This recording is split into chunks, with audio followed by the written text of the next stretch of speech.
Hello guys, welcome to our YouTube channel. आप सभी का हमारे YouTube channel golden time of study में एक बार फिर स्वागत है। हम फिर लेकर आए हैं आपके लिए मैथमेटिक्स के ऑब्जेक्टिव का आंसर की। हमने पिछले वीडियो में चर्चा किया था 1 से 25, फिर उसकी अगली वीडियो में 26 से 50 ऑब्जेक्टिव को हमने सॉल्व किया था और उसका सही करेक्ट आंसर निकाला था। आज हम इस वीडियो में 51 से आगे ऑब्जेक्टिव सॉल्व करेंगे और उसका आंसर निकाल कर आपको दिखाएंगे। उससे पहले अगर आपने हमारे यूट्यूब चैनल को सब्सक्राइब नहीं किया है तो सब्सक्राइब कर दें, वीडियो को लाइक और शेयर कर दें। आई एम एम डी राहत। आज हम आपको ऑब्जेक्टिव का आंसर की देंगे। बिना टाइम गवाए हम वीडियो शुरू करते हैं। कुछ इस तरीके से है। सवाल 51 देखते हैं। सवाल यह है सेक स्क्वायर माइनस 10 स्क्वायर, यानी कि sec square 60 degree minus 10 square 60 degree plus 1 का वैल्यू क्या होगा। हम सब एक चीज़ जानते हैं कि sec square minus 10 square is equal to होता है 1, तो 1 प्लस 1 इज इक्वल टू होगा, तो अर्थात इसका सही आंसर है ऑप्शन बी। 52 प्रश्न देखते हैं। 52 प्रश्न है आपका cot 90 degree minus A is equal to क्या होगा। हम जानते हैं कॉट 90 डिग्री माइनस ए बराबर होता है 10a। उसी तरीके से 10 90 डिग्री माइनस ए बराबर होता है कॉट ए, तो हम इसमें देखेंगे 10a कहाँ है। 10a है ऑप्शन डी, मेरा सही आंसर है। आगे चलते हैं। प्रश्न 53 देखते हैं। 53 प्रश्न कहा जा रहा है 210। यहाँ पे कुछ मिस्टेक हो चुका है और मिस्टेक ये है कि हम यहाँ पे देखते हैं, यहाँ पे 30 होगा। 210 30 degree plus 1 plus 10 square 30 degree का वैल्यू क्या आएगा। हम निकालते हैं। इसका वैल्यू आता है साइन, जब इसको सॉल्व करते हैं तो इसका वैल्यू आता है साइन 60 डिग्री, जो इसका सही आंसर ऑप्शन डी। आगे चलते हैं। हम देखते हैं प्रश्न 54 को।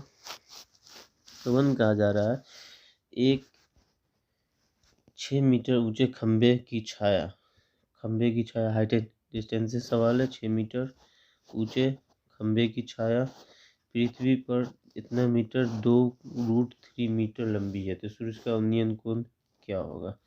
यहाँ पे इस तरीके से दिया हुआ, ये है 6 मीटर, ये पृथ्वी पे है 2√3 मीटर। जब इसको हम सॉल्व करते हैं तो इसका उन्नयन कोण हमें आता है 60 डिग्री, अर्थात कोण भी उन्नयन कोण जो आता है वो आता है 60 डिग्री। इसका सही ऑप्शन है ऑप्शन डी।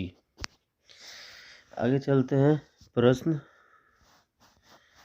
55 देखते हैं। प्रश्न 55 कहा जा रहा है हाइट एंड डिस्टेंस से फिर है एक सवाल। किसी मीनार की ऊंचाई 15 मीटर है।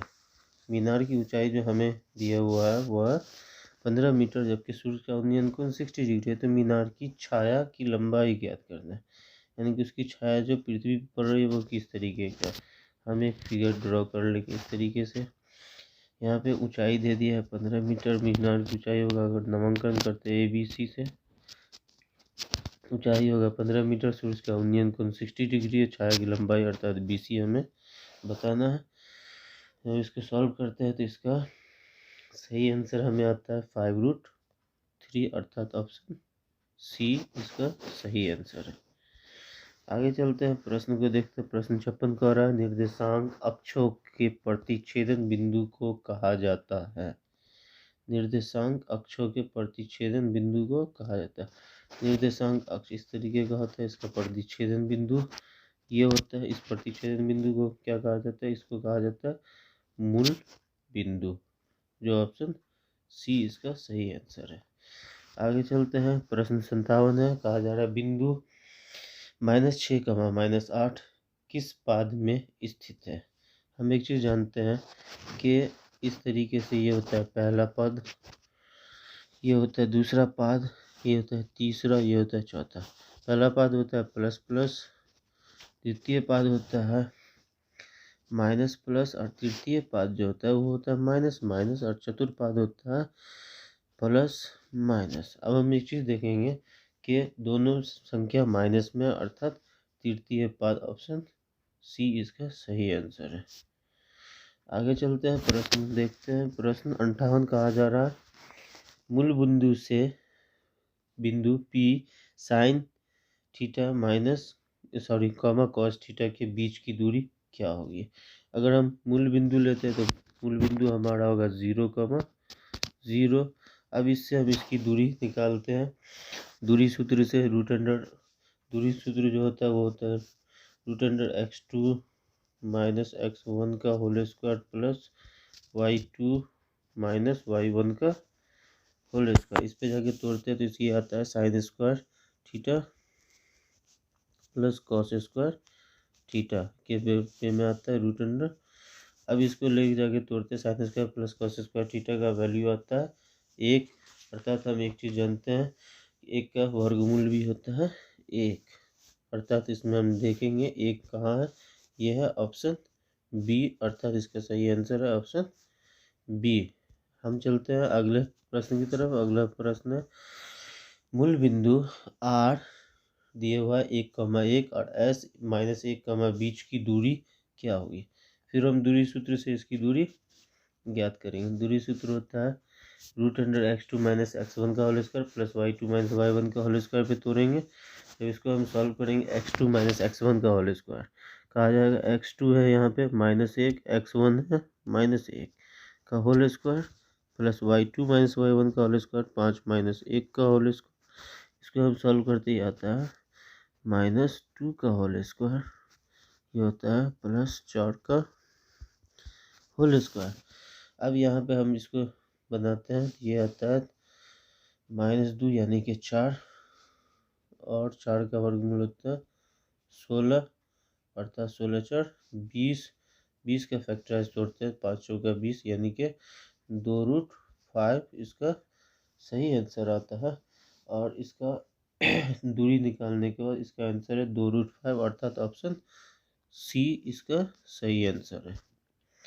आगे चलते हैं, हम देखते हैं प्रश्न 60 कहा जा रहा है, रेखा y बराबर 8 का आलेख निम्न में से किस बिंदु से होकर नहीं गुजरेगा।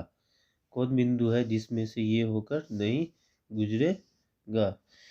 तो हम एक चीज़ देखेंगे कि y, हम लोग एक चीज़ जानते हैं कि कोई भी संख्या होता है 6,4, पहला होता है x का, दूसरा होता है y का। यहाँ पे हम देखेंगे पहला ऑप्शन ए में 1 8 y पे 8 है, 4 8 y पे 8 है, 0 8 y पे 8 है, लेकिन ऑप्शन डी 8,1, अर्थात इसका सही आंसर है ऑप्शन डी। हम इसी तरीके से ऑब्जेक्टिव प्रश्न को सॉल्व करते रहेंगे। मैं उम्मीद है कि आपको सवाल समझ में आता होगा। अगर आपने हमारे YouTube channel golden time of study को अब तक सब्सक्राइब नहीं किया है तो इसे सब्सक्राइब कर दें, बेल आइकन के बटन को प्रेस कर दें और वीडियो को अंत तक देखें। सारे ऑब्जेक्टिव हम प्रश्न 61 देखते हैं। प्रश्न 61 है, कहा जा रहा है, निम्नलिखित में कौन सा बिंदु प्रथम चतुर्थांश में है।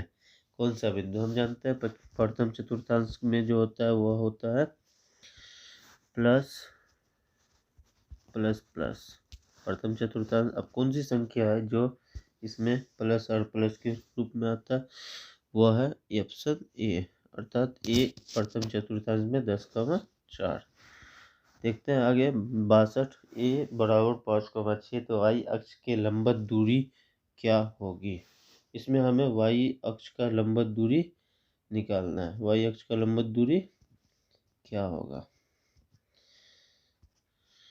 प्रश्न 62 है, y ए 5,6 और y अक्ष से लंबवत दूरी क्या होगा। दूरी सूत्र से इसकी लंबवत दूरी ज्ञात करेंगे, x2 माइनस x1 के whole square plus y2 minus y1 के होल स्क्वायर पे। इसका सही आंसर होगा ऑप्शन डी √61। उसी तरीके से चलते हैं, अगला प्रश्न को देखते हैं। प्रश्न 63 कहा जा रहा है, बिंदु m -2, 10 और n -8, 4 को मिलाने वाले रेखाखंड का मध्य बिंदु ज्ञात करना। हम लोग जानते हैं मध्य बिंदु निकालने के लिए फॉर्मूला होता है x1 + x2, x1 plus x2 bye 2। इसी तरीके से y1 प्लस y2 बाय 2। इस तरीके से हम ज्ञात करते हैं। तो -2 -8 -10 इसका हाफ होता है -5, और 10 और प्लस 14 24 होता है, इसका हाफ होता है 12। हम देखते हैं -5, 12 किस में है, ऑप्शन सी इसका सही आंसर है। उसके बाद चलते हैं आगे, देखते हैं प्रश्न 64 का। यदि किसी वृत्त के व्यास के छोरों के निर्देशांक इतना हो तो वृत्त के केंद्र का निर्देशांक ज्ञात करना। अर्थात किसी वृत्त के छोरों का व्यास, यानी कि एक वृत्त हम ड्रॉ करते हैं इस तरीके से, इसका व्यास ये है, पूरा जो सटा होता है वो व्यास मान लेते हैं ए और बी, इसका केंद्र ओ है, ये सॉरी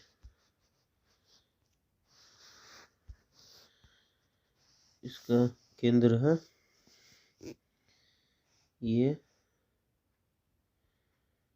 इसका केंद्र है ये, और उस तरीके से हम ज्ञात करते हैं मध्य बिंदु, इसके बीच का मध्य बिंदु निकालते हैं। मध्य बिंदु इसका आता है, दोनों को जोड़ के 2 से भाग करते हैं, इसका मध्य बिंदु होता है 0,0, अर्थात इसका मध्य बिंदु ऑप्शन सी इसका सही आंसर होता है। आगे चलते हैं, प्रश्न 65 देखते हैं। कहा जा रहा है बिंदु ए बराबर 3,4 और पी बराबर इतना के मूल बिंदु से समदूरस्थ हो तो पी का मान ज्ञात करना। हम समदूरस्थ के फॉर्मूला से इसकी बिंदु की दूरी निकालते। समदूरस्थ का फॉर्मूला आता है पी ए बराबर पी बी, पी ए बराबर पी बी या पी ए का स्क्वायर बराबर पी बी का स्क्वायर पे ज्ञात करते हैं। इसका आंसर आता है 2, यानी कि ऑप्शन ए इसका सही आंसर है।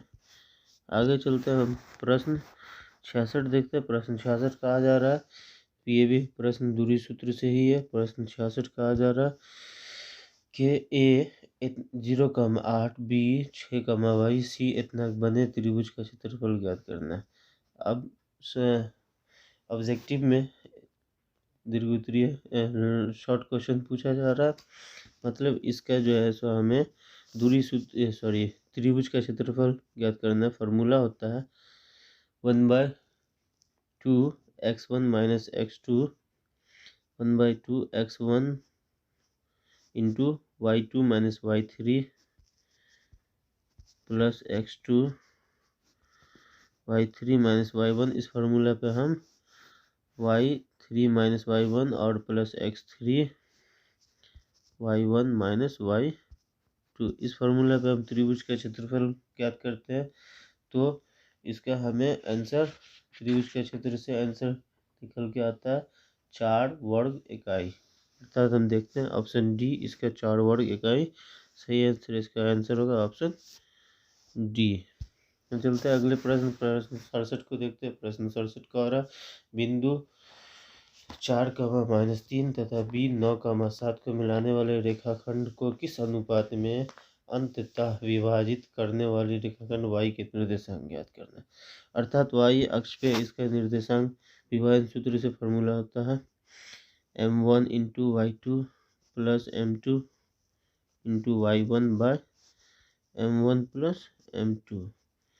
इसको हम सॉल्व करते हैं तो हमें आंसर आता है कि y अक्ष पे जो होता है वह m1 into x2 plus m2 into x1 by m1 plus m2। इसका सही आंसर होता है 3 into 9 plus 2 into minus 3 by 3 plus 2, यानी कि इसका सही आंसर है ऑप्शन सी y अक्ष पे। आगे प्रश्न देखते हैं। प्रश्न 68 को कह रहा है A B C A plus सी बराबर 180 है, 120 है, तो कोण बी का मान होगा। हम जानते हैं एक थ्योरम है, कोण ए प्लस कोण बी प्लस कोण C is equal to 180 degree. अर्थ बी प्लस सी दिए हुआ है 180, बी प्लस सी बराबर दिए हुआ है ए प्लस सी बराबर दिए हुआ है माइनस बी 120, अर्थात बी निकालना है तो बी बराबर 180 में से 120 को डिवाइड करते आता है 60, अर्थात इसका सही आंसर है ऑप्शन बी। आगे चलते हैं, प्रश्न 69 देखते हैं। कहा जा रहा है त्रिभुज ABC तथा DEF में AB बाई DE बराबर BC बाई FD हो तो ये समरूप होंगे। किस तरीके से इसको हम समरूप ज्ञात कर सकते हैं, ये समरूप होंगे या नहीं होंगे। एक चीज़ यहाँ पे हम इसको एक ड्रॉ करेंगे, दो तरीके का त्रिभुज, त्रिभुज ABC और त्रिभुज DEF। उसमें हम इसको थ्योरम है ये हमारा, इसे हम सॉल्व करेंगे तो हमें इसका आंसर आता है कोण B बराबर कोण E होंगे, तो ये त्रिभुज समरूप होंगे, अर्थात ऑप्शन बी इसका सही आंसर है। आगे चलते हैं, देखते हैं प्रश्न 70 को। प्रश्न 70 का हो रहा है त्रिभुज ABC और समरूप त्रिभुज PQR में BC बाई QR बराबर 1/2। यहाँ पे एक चीज़ ध्यान देना है कि PQR यानी कि BC बराबर 1 है, QR जो भुजा है वो 5 है, इसको इस पर हम QR 5 है और क्षेत्रफल होता है स्क्वायर 1 है BC, इसका स्क्वायर करते ही आता है 25/1 अर्थात 25 इसका सही आंसर हमें मिलता है। 1/25 नहीं होगा, ऑप्शन ए। अगर आपने हमारे YouTube channel golden time of study को अब तक सब्सक्राइब नहीं किया है तो इसी तरीके की एजुकेशनल वीडियो मिलने के लिए हमारे YouTube चैनल को सब्सक्राइब कर दे, वीडियो को लाइक और शेयर कर दे, ताकि हम इसी तरीके से आपको एजुकेशनल वीडियो प्रोवाइड कराते रहें। हम चलते हैं प्रश्न 71 देखते हैं। प्रश्न 71 है tan 90 डिग्री माइनस a बराबर क्या होता है। ये फार्मूला है और त्रिकोणमितीय अनुपात के आनुपातिक समानुपातिक इसमें होता है tan 90 डिग्री माइनस a बराबर cot 90 डिग्री माइनस a बराबर tan a होता है। उसी तरीके से हम इसका प्रश्न 72 देखते हैं, जो कहा जा रहा है दी हुई आकृति में B समांतर है। यहाँ पे आकृति हमें खींच के दिए हुआ, यहाँ पे कह रहा है AD बराबर 5 है और BD बराबर 6 है, AE बराबर 8 है, तो CE का मान ज्ञात करना है। अर्थात इसका ये फॉर्मूला होता है AD बट्टा BD बराबर AE बट्टा CE। इस पे निकालते तो ये आता है 5/6 बराबर 8/E। इसको हम सॉल्व करते हैं क्रॉस मल्टीप्लिकेशन करके, 48/5 आता है। इसको काटते हैं, 5 नंबर 45 होता है और 5 छक्के 30 अर्थात 9.6। इसमें देखते हैं 9.6 हमारा कहाँ है, अर्थात ऑप्शन सी इसका सही आंसर है। ऑप्शन सी इसका सही आंसर है। अगर आपने हमारे YouTube channel golden time of study को अब तक सब्सक्राइब नहीं किया है तो इसे सब्सक्राइब कर दें और वीडियो को लाइक और शेयर कर दें। हम देखते हैं अगला प्रश्न। अगला प्रश्न कहा जा रहा है एक बराह बिंदु से वृत्त पर कितनी स्पर्श रेखाएं खींची जा सकती है। ये थ्योरम भी है और हम जानते हैं एक बराह बिंदु अगर हम कोई ले लेते हैं, जैसे ले लिए P और एक वृत्त है हमारा ये, इससे हम एक बार में केवल और केवल 2 ही स्पर्श रेखाएं खींच सकते हैं। अर्थात एक बराह बिंदु से वृत्त पर केवल 2 स्पर्श रेखा खींची जा सकती है। इसका आंसर होगा बी, जो सही आंसर है। आगे चलते हैं, अगला प्रश्न 75 देखते हैं। दी गई आकृति में PA बराबर PB 2 स्पर्श रेखा वाले केंद्र पर इस प्रकार है कि कोण APO बराबर 40, तो OPO का मान क्या होगा। एक चीज़ हम जानते हैं कि हम एक चित्र खींच लेंगे इस तरीके से, इस पर स्पर्श रेखा है और इसका नाम है P, ये A है, ये B है और ये O है और इससे एक स्पर्श रेखा, अर्थात इसकी वैल्यू हम ज्ञात करते हैं।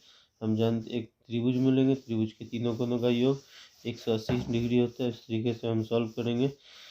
यहाँ पे हमें केंद्र वाले वृत्त पर इस प्रकार है कि APO बराबर, ये O दे दिया 40, तो OAB, अर्थात हम एक थ्योरम जानते हैं किसी भी वृत्त पर परिधि पर लंब क्या होता है, समकोण होता है। तो अर्थात इसका आंसर आएगा ए का वैल्यू आएगा कोण D, अर्थात 90 डिग्री इसका सही आंसर होगा। अगला प्रश्न देखते हैं। प्रश्न है 76 कह रहा है दी गई आकृति में क्यू पी आर वृत्त का व्यास है, तो पी क्यू बराबर पी आर, तो पी क्यू बराबर पी आर, तो इसका वैल्यू ज्ञात करना, इसका वैल्यू क्या आएगा। अगर हम इसको सॉल्व करें तो थोड़ा लंबा में जाएगा, हम शॉर्टकट में आपको बताना चाहते हैं। एक चीज़ हम जानते हैं कि किसी भी परिधि पर जब कोई कोण बनता है तो वह समकोण अर्थात 90 डिग्री के एंगल पर कोण बनता है। इसका एक थ्योरम है कि वृत्त के परिधि पर बना कोण समकोण होता है, अर्थात समान भुजाओं वाले। दूसरा है यहाँ पे कह रहा है दो भुजा समान है, पी क्यू और पी आर, पी क्यू और पी आर दो भुजा समान है। समान भुजाओं वाले वृत्त के समूह कोण क्या होते हैं, बराबर होते हैं। अर्थात ये जब 90 डिग्री है तो ये दोनों कोण 45 डिग्री होंगे, अर्थात इसका ऑप्शन सी सही आंसर होगा। आगे देखते हैं अगला प्रश्न 77। ये कह रहा है कि ओ केंद्र वाले वृत्त में ए बी और ए सी दो स्पर्श रेखाएं हैं कि बी ओ सी बराबर 1 से 10 है, तो ए सी ओ बराबर क्या होगा, यानी कि सी ए ओ बराबर क्या होगा। ए बी और ए सी दो स्पर्श रेखाएं इस तरीके से है, और ए बी और ए सी, ये ए है, ये बी है और ये सी है, दो स्पर्श रेखा है। इसका वैल्यू हम ज्ञात करते हैं, और ये केंद्र है।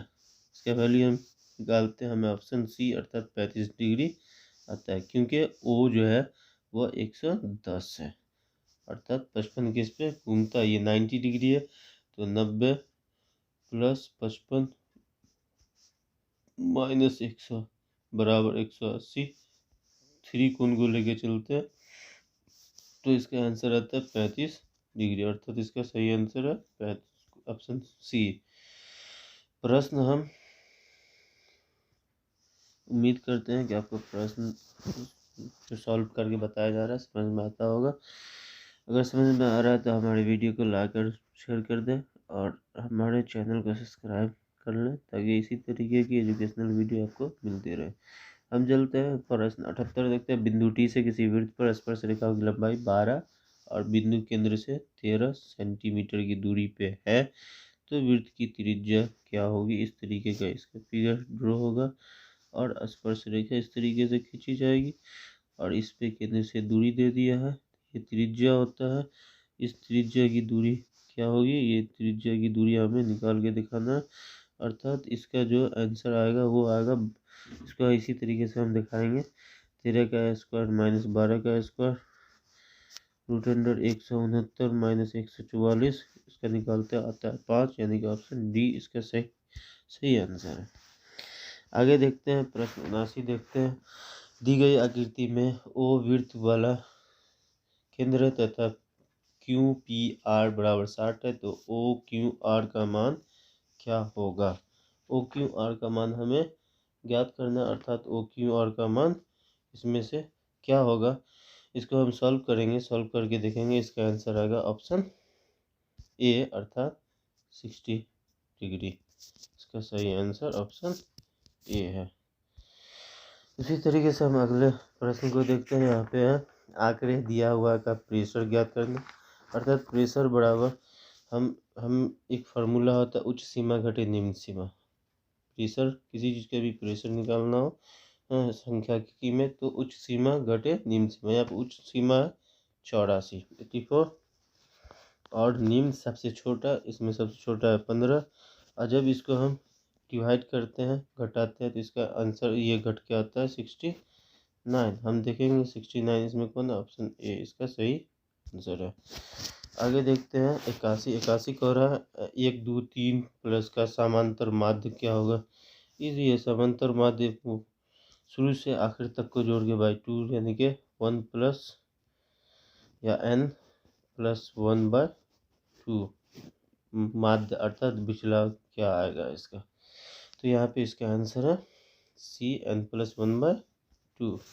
आगे देखते हैं प्रश्न कह रहा है 3 गुने माध्य का वैल्यू 3 गुने माध्यक बराबर बहुलक प्लस x माध्य, तो x का मान क्या होगा। x का मान हमें यहाँ पे आएगा 2, अर्थात इसका सही आंसर होगा ऑप्शन सी।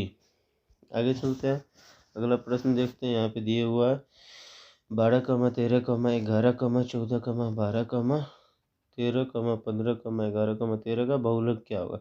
हम लोग एक चीज़ जानते हैं, जो जिसकी बारंबारता सबसे ज़्यादा होती है, जिसकी बारंबारता सबसे ज़्यादा होती है वो उसका बहुलक होता है। अब यहाँ पे हम एक चीज़ देखेंगे, सबसे ज़्यादा वर्ड कौन आया है।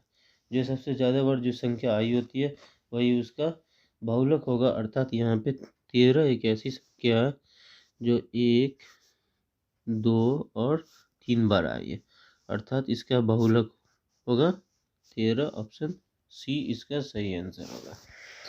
आगे चलते हैं, 84 प्रश्न देखते हैं। कहा जा रहा है यदि 7, 9, 13, 15 का x का माध्य 10 है।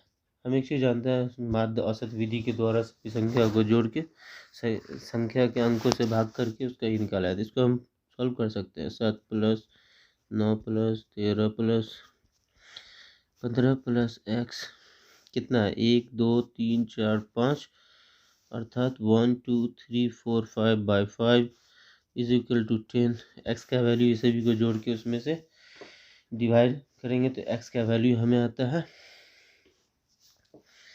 6, अर्थात इसका सही आंसर होगा ऑप्शन ए। आगे प्रश्न देखते हैं, प्रश्न 85 कह रहा है किसी घटना की प्रायिकता का अधिकतम मान क्या होता है। हम एक चीज़ जानते हैं, किसी संख्या की प्रायिकता होने और न होने दोनों की प्रायिकताओं का योग हमेशा 1 होता है, अर्थात अधिकतम आता है 1। इसका सही आंसर है ऑप्शन ए।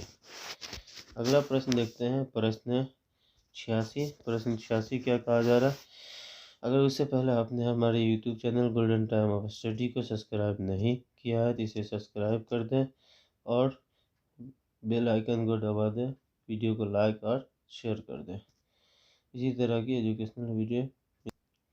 अगला प्रश्न यहाँ पर कहा जा रहा है निम्नलिखित में कौन सी एक घटना की प्रायिकता नहीं हो सकती है। और इसमें एक चीज़ मैं बता दूं कि ये सवाल में एक ऑप्शन नहीं दिया गया है जो इसका सही आंसर होगा। प्रतिशत में किसी भी संख्या की प्रायिकता होती है, ये भी सही है, लेकिन दशमलव में भी होती है और बाई भिन्न के रूप में भी होती है, लेकिन सिर्फ और सिर्फ इसका आंसर कोई एक आंसर, इसमें एक भी आंसर नहीं दिया हुआ जो इसका सही आंसर होना चाहिए। नकारात्मक यानी कि माइनस में किसी भी संख्या की प्रायिकता नहीं होती है। और हम यहाँ पे किसी एक को माइनस में ले लेते हैं, मान लो कि -b, तो इसका सही आंसर होगा ऑप्शन बी, जो इसका सही आंसर है। अगला प्रश्न देखते हैं। अगला प्रश्न है एक न्याय संगत पासा फेंका गया हो तो 2 का गुणन होने की प्रायिकता क्या होगी। हम एक चीज़ जानते हैं कि पासा में इसकी संख्या जो होती है वो होती है, पासा जो होता है उसमें होता है 1, 2, 3, 4, 5, 6, इस तरीके से होता है इंगित। इसमें 2 का गुणन कौन कौन होगा, तो 4, 8, 6, 2 का गुणन होगा, 3 नहीं होगा, 4, 8, 6 अर्थात 2 इसका संख्या अर्थात कुल परिणाम 6 होता है, 2/6। अगर हम इसको काटते हैं तो आता है 2 1 2 2 3 6 यानी कि 1/3, अर्थात इसका सही आंसर है ऑप्शन बी। अगला प्रश्न को देखते हैं। अगला प्रश्न, एक अच्छी तरह से फेंटी गई ताश की गड्डी में से एक पत्ता या दृश्य निकाला जाता है तो इसमें लाल रंग का पत्ता होने की प्रायिकता क्या होता है। एक चीज़ हम समझ लो इसको बनाने से पहले कि लाल पान का पत्ता, लाल की वैरायटी जो होती है वो लाल रंग में पान और ईंट, ये दोनों की संख्या 13 13 होती है। काला का जो होता है इसमें भी पान और ईंट 13 13 ही होता है, अर्थात हमें लाल रंग के पत्ते की संख्या पूछी जा रही है, अर्थात 13 13 इसका 26 होगा लाल रंग के पत्ते की संख्या, और इसका कुल परिणाम 52 होगा, क्योंकि ताश के पत्ते में 52 पत्ते होते हैं, 13 चौका 52। हर एक तरीके का पत्ते 4 गो होता है, एक का दिग्गी तिग्गी तहला नाला चला, इसी तरीके से इसको निकालते हैं तो 26 बट्टा 52, अर्थात 26 से 26 26 गुना 52, इसमें आता है 1/52। 2, इसका सही आंसर है ऑप्शन ए। अगला प्रश्न देखते हैं। प्रश्न 89 का कहा जा रहा है, दो न्याय संगत सिक्कों को उछाले जाते हैं तो कम से कम एक शीर्ष आने की प्रायिकता क्या होगी। हाँ, दो सिक्कों को अगर उछाला जाता है तो उसके न्याय संगत आने की शीर्ष आने की प्रायिकता क्या होगी। इसकी प्रायिकता होगी 1/2, क्योंकि शीर्ष एक बार आएगा ही, क्योंकि कुल परिणाम होता है 2, एक होता है हेड, दूसरा होता है टेल। आगे देखते हैं। अगला प्रश्न है हमारा 90, तीन सिक्कों के उछालने की संभव परिणामों की संख्या क्या होगी। तीन सिक्कों को उछालते हैं अगर तो 2+2+2 यानी कि हेड हेड या आता है हेड 10 या हेड 10 हेड 10 इस तरीके से निकालते हैं तो कुल परिणाम इसका आता है 6, अर्थात ऑप्शन सी इसका सही आंसर है। अगला प्रश्न देखते हैं। प्रश्न 91 है। 91 कहा जा रहा है, 8 सेंटीमीटर त्रिज्या वाले वृत्त के अंतःवृत्त के वर्ग का क्षेत्रफल क्या होगा। अंतःवर्ग का क्षेत्रफल क्या होगा। हम एक वृत्त है, इसके अंदर एक वर्ग बना हुआ है, इसका क्षेत्रफल हमको निकालना है। इसका व्यास त्रिज्या दिए हुआ 8 अर्थात इसकी भुजा जो होगी वह 16 होगा। इस तरीके से हम ज्ञात करते हैं तो इसका क्षेत्रफल निकालते हैं। 16 का स्क्वायर 256 होता है, अर्थात अंतःवर्ग वृत्त में इसका आंसर आता है 128, अर्थात ऑप्शन डी इसका सही आंसर है। प्रश्न 92 अगला प्रश्न देखते हैं। 92 है, दो वृत्तों की परिधि का अनुपात 4:5 है तो इसके क्षेत्रफलों का अनुपात क्या होगा। अर्थात इसके क्षेत्रफल का अनुपात हमें निकालना है तो सबसे पहले हमें एक चीज़ देखना है कि वृत्त के परिधि का अनुपात दिए हुआ है, क्या है परिधि 2πr 1/2π r2 बराबर 4/5। 2π से कैंसिल, r1 r2 इतना आ गया। क्षेत्रफल निकालते हैं πr1 का स्क्वायर बाय πr2 का स्क्वायर पे पाई से पाई कैंसिल, r1 का स्क्वायर हो गया आपको 4/5 का स्क्वायर था। इसको निकालते हैं तो 16/25, ये होता है 16:25। इसका सही आंसर है ऑप्शन सी। आगे चलते हैं। प्रश्न 93 को देखते हैं। यदि एक समबाहु त्रिभुज का क्षेत्रफल √9√3 है तो इसकी भुजा क्या होगी। हम एक चीज़ जानते हैं कि समबाहु त्रिभुज का क्षेत्रफल जो होता है वो होता है, किसी भी समबाहु त्रिभुज का क्षेत्रफल अगर हमको निकालना है तो समबाहु त्रिभुज का क्षेत्रफल बराबर फार्मूला होता है √3/4 इंटू भुजा का स्क्वायर। इससे हमें भुजा निकालना है। क्षेत्रफल दिया हुआ है 9√3, इसका हम भुजा निकालते हैं तो हमें आंसर आता है 6 सेंटीमीटर। हम देखते हैं ऑप्शन ए में है 6 सेंटीमीटर, इसका सही आंसर है ऑप्शन ए। अगला प्रश्न देखते हैं। प्रश्न है 94 का हो रहा है, यदि r1 तथा r2 वाले त्रिज्या वाले वृत्तों की परिधियों का योग r त्रिज्या वाले वृत्त के परिधि के योग के बराबर हो, दोनों की परिधि r1 r2, तो परिधि का योग होता है 2πr बराबर 2πr1 प्लस 2πr2, 2π कॉमन ले लेंगे, 2πr बराबर 2π कॉमन लेंगे, 2π कॉमन लेंगे, यहाँ पे आएगा r1 प्लस r2, 2π से 2π कैंसिल होगा, अर्थात इसका सही आंसर होगा नए वृत्त की परिधि r बराबर r1 प्लस r2, अर्थात इसका सही आंसर होगा ऑप्शन बी। अगर आपने हमारे YouTube channel golden time of study को अब तक सब्सक्राइब नहीं किया तो इसे सब्सक्राइब कर दें और वीडियो को शेयर कर दें। हम अगला प्रश्न देखते हैं। अगला प्रश्न है यदि शंकु की ऊंचाई और त्रिज्या तिगुनी हो जाए तो शंकु का आयतन कितना गुना हो जाएगा। एक चीज समझते हैं, शंकु की ऊंचाई और त्रिज्या दोनों को तिगुना कर दिया है तो शंकु का आयतन बराबर फॉर्मूला होता है 1/3 पाई r² h। इस पे निकालते हैं तो ये 27 गुनी हो जाएगी। देखिए ऑप्शन डी इसका सही आंसर है। आगे चलते हैं, अगला प्रश्न देखते हैं। प्रश्न 96 से कहा जा रहा है r त्रिज्या वाले अर्धगोले का कुल पृष्ठ क्षेत्रफल बराबर क्या होता है। अर्धगोले का पृष्ठ क्षेत्रफल बराबर फॉर्मूला होता है 2 पाई r², और कुल पृष्ठ क्षेत्रफल के लिए पाई r² जोड़ देते हैं, यानी किसका होता है 3 पाई r², अर्थात ऑप्शन बी इसका सही आंसर है। आगे प्रश्न 96 देते हैं, शंकु का छिंदक का आयतन बराबर क्या फॉर्मूला होता है। अर्थात शंकु के छिंदक का फॉर्मूला होता है 1/3 पाई h into r1 plus r2, r1 का स्क्वायर प्लस r2 का square plus r1 into r2, अर्थात ऑप्शन ए इसका सही आंसर है। आगे चलते हैं, अगला प्रश्न देखते हैं 98।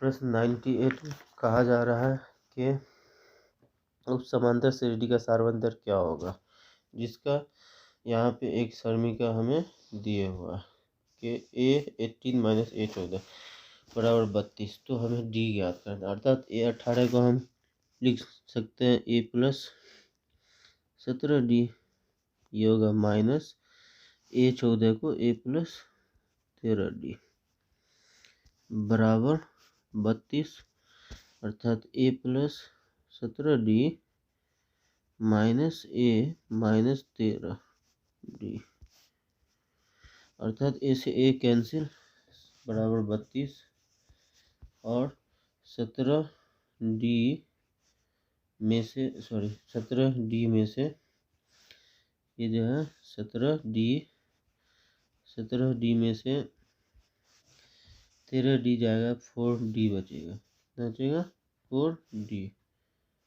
4d, अर्थात इसका 4d बराबर 32 होगा। अर्थात d का वैल्यू ज्ञात करना, सारवंतर 32/4, अर्थात 4 × 4 = 4 × 8 = 32, अर्थात इसका आंसर आएगा 8, अर्थात इसका सही आंसर है ऑप्शन सी। अगला प्रश्न देखते हैं 99। और आपने हमारे YouTube चैनल को अब तक सब्सक्राइब नहीं किया तो सब्सक्राइब कर दें। देखें 92 का रहा, गोले का व्यास इतना है तो इसका पृष्ठ क्षेत्रफल क्या होगा। गोले का व्यास दिए हुआ है, इसका पृष्ठ क्षेत्रफल निकालना है। पृष्ठ क्षेत्रफल बराबर यानी कि डी बराबर दिए हुआ है 42, आर निकालना, आर हो जाएगा 21, क्योंकि आर बड़ा फॉर्मूला होता है d/2। पृष्ठ क्षेत्रफल ज्ञात करना है 4 पाई r²। इस पे निकालते हैं तो इसका आंसर आता है 5444, अर्थात सही आंसर है ऑप्शन सी। आखिरी प्रश्न देखते हैं इस मॉडल पेपर का 100 आखिरी, और यहाँ पे कहा जा रहा है 100 क्वेश्चन है, क्वेश्चन नंबर 100 कि एक बेलन की ऊंचाई 14 सेंटीमीटर है। बेलन की सतह का पृष्ठ क्षेत्रफल दे दिया है, इसका आयतन। पृष्ठ क्षेत्रफल से हम पहले आर ज्ञात कर लेंगे। बेलन का पृष्ठ क्षेत्रफल होता है 2 पाई RH, इस फॉर्मूला से हम आर निकाल लेंगे। आर हम निकालेंगे, हमें आर आता, निकालते हैं आर निकालने के बाद जो है सो हम इसका आयतन ज्ञात करते हैं, अर्थात इसका आर हमें आता है 3, इसका आयतन ज्ञात करते हैं तो आयतन बराबर फॉर्मूला आता है बेलन का पाई r² h, इस पे ज्ञात करते हैं तो आता है 396। देखेंगे ऑप्शन ए है 369, ऑप्शन बी है 503, ऑप्शन सी है 206, ऑप्शन डी है 396। इसका सही आंसर है ऑप्शन डी 396। उम्मीद करते हैं कि आपको सारी ऑब्जेक्टिव समझ में आई होगी। अब हम आज के लिए इतना ही। ये सारे ऑब्जेक्टिव को अगर सही तरीके से आपने सॉल्व करके बना लिया तो आपको मैट्रिक एग्ज़ाम में 100 में 100 मार्क अवश्य आएगा, क्योंकि कहा जाता है labour never goes in when. आज के लिए इतना ही। हम आपसे मिलते हैं अगली वीडियो में, और अगली वीडियो में हम आपके साथ चर्चा करेंगे सब्जेक्टिव प्रश्न पे। अगर आपने अब तक हमारे YouTube channel golden time of study को सब्सक्राइब नहीं किया है तो इसे सब्सक्राइब कर दें, घंटे के बटन को प्रेस कर दें, वीडियो को लाइक और शेयर कर दें। आज के लिए इतना ही। Thank you. जय हिंद, जय भारत।